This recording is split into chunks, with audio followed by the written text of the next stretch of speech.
मुझे ऊंचाई पर देखकर हैरान है बहुत लोग, लेकिन किसी ने मेरे पैरों के छाले नहीं देखे। हा नेता ज्यावेळेस दिल्लीमध्ये संसदेमध्ये वाघासारखा शेतकऱ्यांच्या प्रश्नावर लढत असताना त्या ठिकाणी त्याच्याकडे पाहिलं की माझ्या बापाचा प्रश्न, माझ्या टोपल्याचा प्रश्न, माझ्या लेकरा बाळाचा प्रश्न त्या ठिकाणी साहेबांच्या मुखातून त्या ठिकाणी पुढे येत असतो। आज साहेब 5 वर्षे खासदार नसताना या प्रश्नांकडे दुर्लक्ष झालेलं दिसतंय। शेतकऱ्याकडे कोणी वाकून बघायला तयार नाही, आपल्या ऊसाचा भाव या ठिकाणी द्यायला तयार नाही। अरे आयुष्यामध्ये कधी झालं नसेल असं भारताच्या इतिहासामध्ये 9 तास नॅशनल हायवे बंद केला, परंतु या मुरदाड व्यवस्थेला जाग आली नाही। अरे ज्या नरेंद्र मोदींच्या विरोधात भ्रष्टाचार काढायची कुठल्या खासदाराची टाप होत नव्हती, त्या सभागृहामध्ये उभं राहून आमच्या भूमी अधिग्रहण बिलाविषयी असू द्या, एफआरपीच्या झालेल्या 3 तुकड्यांविषयी असू द्या, हा माणूस माझ्या बापाची लढाई लढतोय। हा माणूस माझ्या बापाला त्याच्या घामाला न्याय देण्याची लढाई लढतोय। या माणसामध्ये पोटेन्शियल आहे, या नेत्यामध्ये काहीतरी वेगळेपण आहे, हे त्या ठिकाणी जाणवलं। आमच्यासारख्या शेतकऱ्यांच्या सुशिक्षित पोरांना त्याच्या बापाचं बिघडलेलं आर्थिक गणित समजवणारा, अर्थ साक्षर करणारा नेता आपल्याला संसदेमध्ये न्यायचा आहे आणि याच्यासाठी आपल्याला शिट्टीवर मतदान करायचं आहे।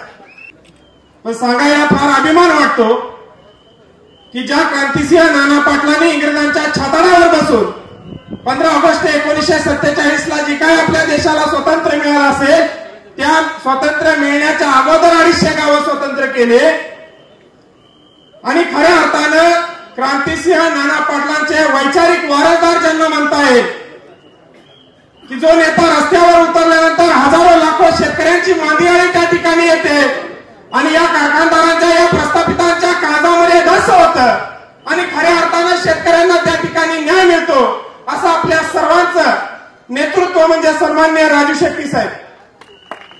मगाशी रजाक भाई म्हणाले, साहेब तुम्ही खासदार नाही, सातारा, सांगली, कोल्हापूर, सोलापूर जिल्ह्यामध्ये या सर्व शेतकऱ्यांना पोट झाल्यासारखं वाटतं।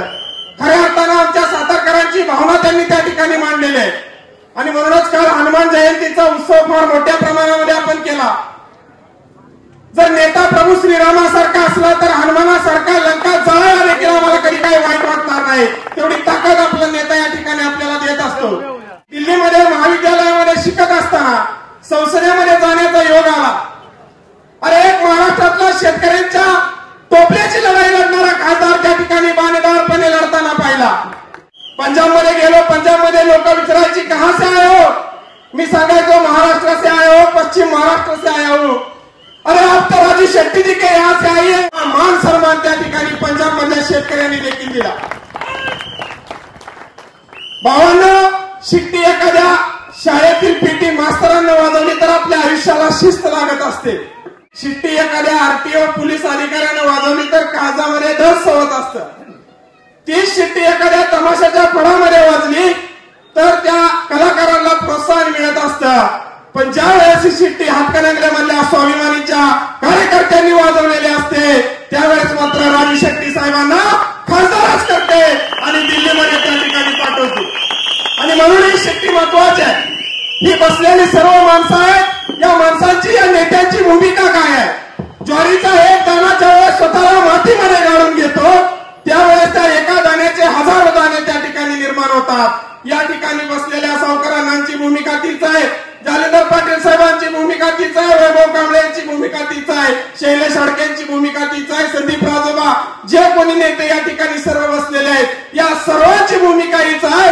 आपल्या या भागातील नेते असतील, भागवत जाधव, खऱ्या अर्थानं छत्रपती शिवाजी महाराजांच्या स्वराज्यामध्ये संताजी धनाजी म्हणलं की औरंगजेबाच्या काळजामध्ये थर व्हायचं, अशा पद्धतीने गनिमी काव्याने युद्ध खेळणारे आधुनिक मावळे आपल्यामध्ये असताना आपल्याला कुणाची भीती असण्याचं कारण नाही।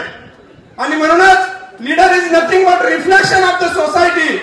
अरे नेता म्हणजे आपल्या समाजाचा आरसा असतो आणि म्हणूनच मला तुम्हा सर्व जनतेला आवाहन करायचंय, अरे कसा असला पाहिजे आपला नेता? नेता म्हणजे फक्त विकासाची कामं करणारा नेता नसावा, तो चारित्र्य संपन्न नेता असला पाहिजे, नैतिकतेवर लढणारा नेता असला पाहिजे। ज्या नेत्याकडे बघितल्यावर आपल्या पोरांच्या डोळ्यामध्ये डोळा टाकून आपल्याला सांगता आलं पाहिजे की हे सन्माननीय राजू शेट्टी साहेब आहेत आणि हा आपला नेता आहे आणि या नेत्याला आपल्याला संसदेमध्ये पाठवायचं आहे। आणि म्हणून या सर्व मंडळींनी जी मांडलेली भूमिका आहे भूमिकेतून एवढंच आपल्याला लक्षात ठेवायचं आहे. येत्या 7 तारखेला ज्यावेळेस मतदान केंद्रावर जातात त्यावेळेस आपल्या लेकराचा चेहरा डोळ्यासमोर आणा. आपल्या लेकरांना शिक्षण चांगलं मिळण्यासाठी कसा नेता आपल्याला निवडायचा हे मात्र तुमच्या हातामध्ये आहे. भवानी आईनं छत्रपतींच्या हातामध्ये तलवार देऊन या सर्व अमानुष शक्तीचा नाश करण्यासाठी ताकद दिली. आज तीच ताकद तुम्ही लोकशाहीमध्ये मतदानाच्या माध्यमातून दिलेली आहे. चुकीच्या पद्धतीने मतदान करू नका. हा आवाज या क्रांतिसिंह नाना पाटलांच्या वैचारिक वारसाला आपल्याला पुढे न्यायचा आहे. कारण आज संविधान बचाव म्हणायची वेळ आलेली आहे. संविधानाच्या मूल्यांना तोडीत काढणारी ही सगळी जी काही व्यवस्था आहे या व्यवस्थेच्या विरोधामध्ये जाऊन चळवळ टिकली पाहिजे.